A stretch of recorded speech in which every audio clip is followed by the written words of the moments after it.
going on there, ma'am? We have a kidnapping. Hurry, please. Explain to me what's going on, okay? There's a note left and our daughter's gone. A note was left and your daughter is gone?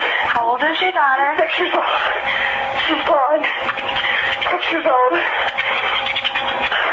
How long ago was it? I don't know. I just found the note. And my daughter's gone. Does it say who took her? What? Does it say who took her? I don't know. There's a ransom note here. It's a ransom note? It says SBTC.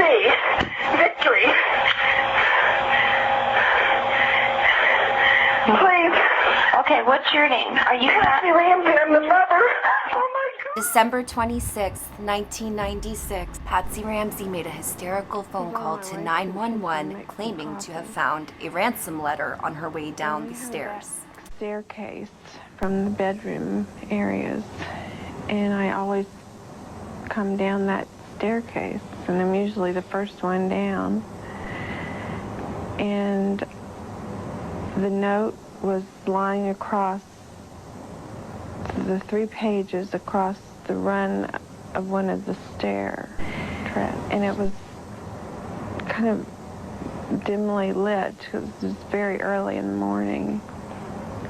And I started to read it, and it was addressed to John. It said, Mr. Ramsey.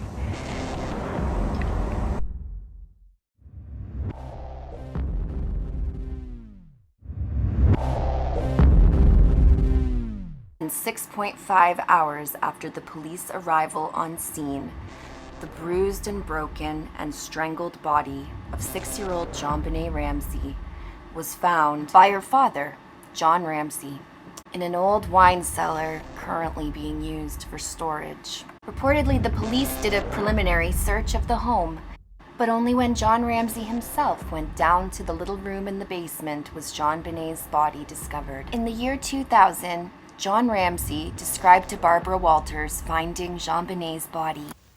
I knew instantly what I'd found. I'd found my daughter. And What did you see? I saw her lying on the floor with a white blanket. She was lying on a white blanket. Her hands were tied above her head. She had tape over her mouth. Her eyes were closed. I immediately knelt down over her, felt her cheek, took the tape off immediately off her mouth. I tried to untie the cord that was around her arms. I couldn't get the knot untied. The day after JonBenét's body was discovered, an autopsy was conducted. Dr. John E. Meyer found that the cause of death to be asphyxia by strangulation associated with craniocerebral trauma. In layman's terms, JonBenét died of strangulation. When JonBenét was found, nobody noticed any injury to her head. However, during the autopsy, it was revealed that JonBenét had suffered a serious cranial injury, measuring an area of about 7 by 4 inches. The third piece of information, and that which was soon to be the most controversial in the public eye, was that according to the autopsy, prior to her death, JonBenét had been the victim of repeated sexual assault.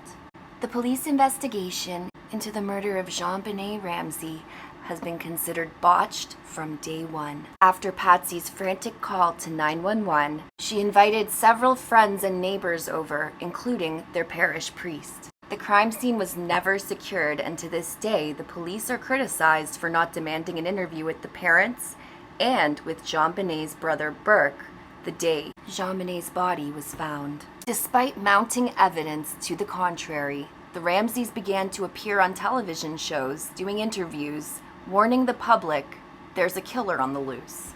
I don't know. It makes no sense to me at all. You believe it's someone outside your home? There is a killer on the Absolutely. loose. I don't know who it is. I don't know if it's a he or a she. But if I were a resident of Boulder, I will tell my friends to keep.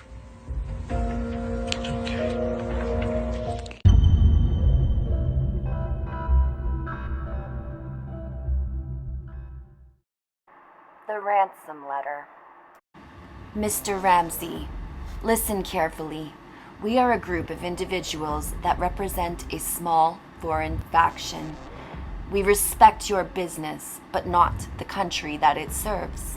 At this time, we have your daughter in our possession. She is safe and unharmed, and if you want her to see 1997, you must follow our instructions to the letter. You will withdraw $118,000 from your account.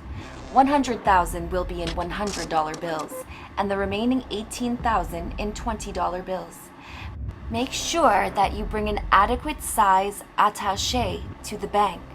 When you get home, you will put the money in a brown paper bag. I will call you between 8 and 10 a.m. tomorrow to instruct you on delivery. The delivery will be exhausting, so I advise you to be rested. If we monitor you getting the money early, we might call you early to arrange an earlier delivery of the money and hence an earlier pickup of your daughter.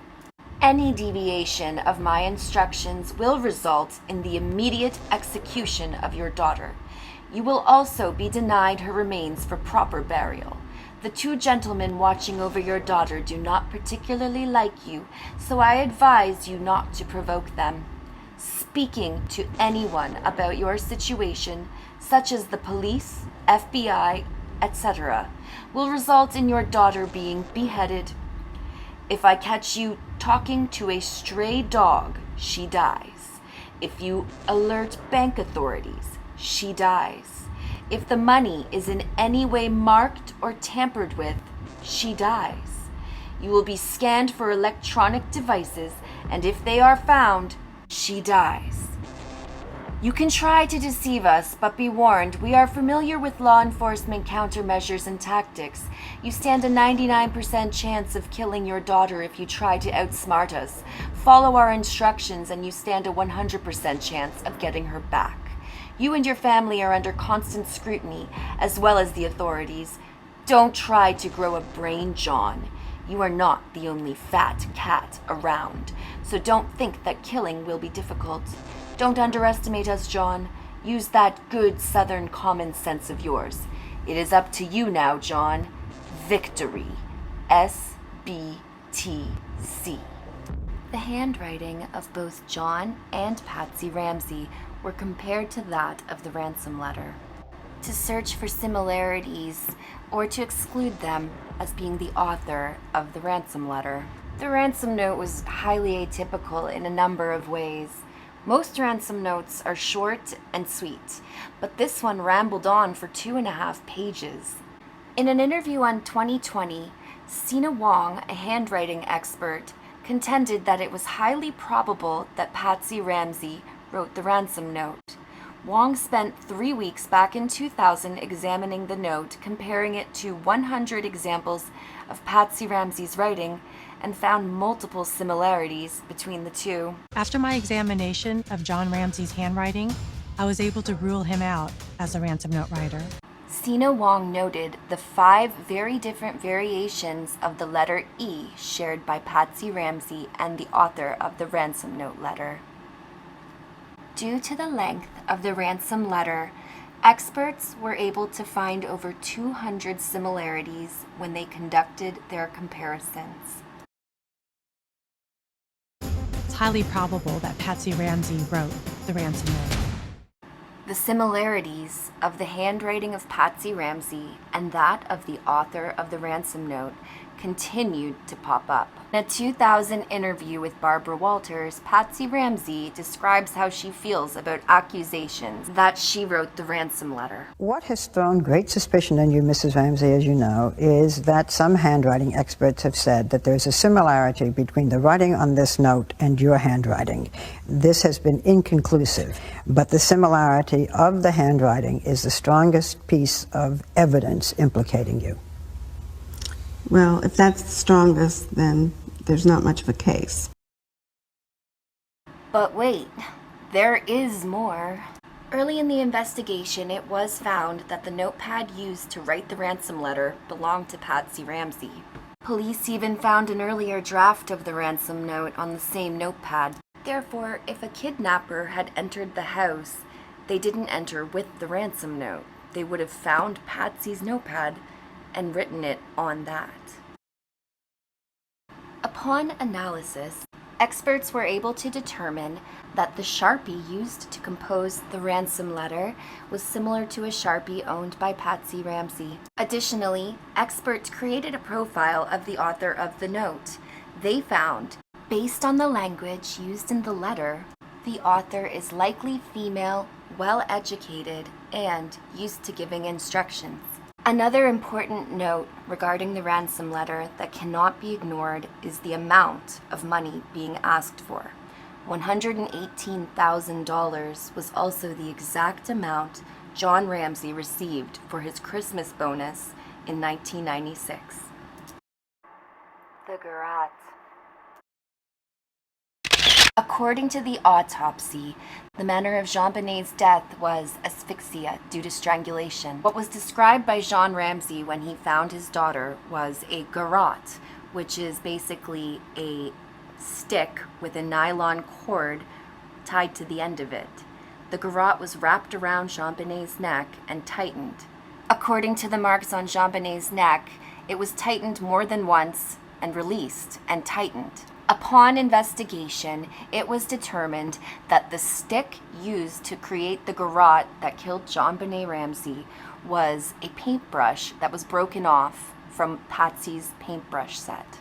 The autopsy report describes the cord used to strangle JonBenet. It was tied to a wooden stick, what appears to be a used paint stick broken on both ends. Printed in gold letters on the stick, the word Korea.